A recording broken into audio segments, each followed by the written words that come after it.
School no spelling साचो लिख्यो के खोटो कोई कहेसे? SHC नहीं पण SCH। तमारा घणा बाळको आवा स्पेलिंग लखीने अमने इंग्लिश में पेपर में आपे छे, पछी एम के तमारो इंग्लिश नो साहेब कोण छे? ए केवुं भणावे छे? आवा बधा प्रकारना रोग होय छे, ए नानुं होय त्यारे न समजी शकतुं होय, स्वाभाविक वात छे। आपणे पण घणी વાર નથી આવતા। ક્યાંથી આવે? નો જ આવે ને। ગુજરાતી આપણું જ નથી સારું, આપણા બાળકોનું કેવી રીતે સારું થવાનું છે? એક બીજો પ્રશ્ન સોલ્વ કરીએ। બગલો, એના ઉપર અનુસ્વાર મૂકો, બંગલો થઈ જશે। ક્યાં પક્ષી ને ક્યાં બિલ્ડિંગ?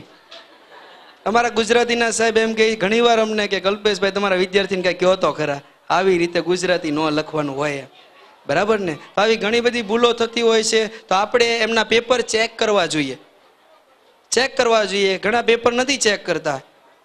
અને પરીક્ષા કેટલી લીધી? અમારે ગયા વર્ષે એક બેન આવ્યા, ઓફિસમાં આવ્યા, પરીક્ષા કેટલી લીધી અત્યાર સુધીમાં? મને કે આમ કરીને બોલ, અહીંયા હાથ મારો, અહીંયા સુધી હાથ લઈ લીધો, ક્યાં સુધી કે પરીક્ષા લીધી?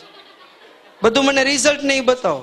અમે તો સમયસર પરીક્ષા લીધેલી જ છે, અમારા ટીચરોએ પેપર સમયસર આપેલા જ છે, પણ તમે ક્યારે એમની ફાઇલ નથી બનાવવાનું કીધું અને ચેક નથી કરી। અહીંયા અમારા પડોશી હિનાબેન બેઠેલા છે, આમ મારા બેન થાય, એમણે એમના છોકરાની જો પૂછપરછ કરો ને તો બધી ફાઇલ, બધા પેપર અને કઈ તારીખે પેપર લેવાના નહીં બધું હોય, ભલે મારી ત્યાં ટ્યુશનમાં ન આવતા હોય। નાકરાણી સાહેબનો સ્ટુડન્ટ છે એમનો દીકરો, પણ મેનેજમેન્ટ એટલે એમનું, એની પાસે કોઈ ન આવે તમારામાંથી, બૈરામાંથી। તો એમના જેવું મેનેજમેન્ટ તમે કરાવતા શીખવાડો ને તો વધુ સારું। પુરુષોએ પુરુષાર્થ કરવાનું હોય અને બૈરાઓએ રુદન કરવાનું હોય, એમ મારા પપ્પા સમજાવતા। પણ રુદન નથી કરવાનું, આપણે તો ઘરે બાળક હોય ને એને સારી સારી શિખામણ આપવાની છે। પુરુષો તો પુરુષાર્થ કર્યા કરશે, એટલે કે રૂપિયા બનાવ્યા કરશે, બરાબર ને? તો આવું બધું તમે ઘરે બેઠા બેઠા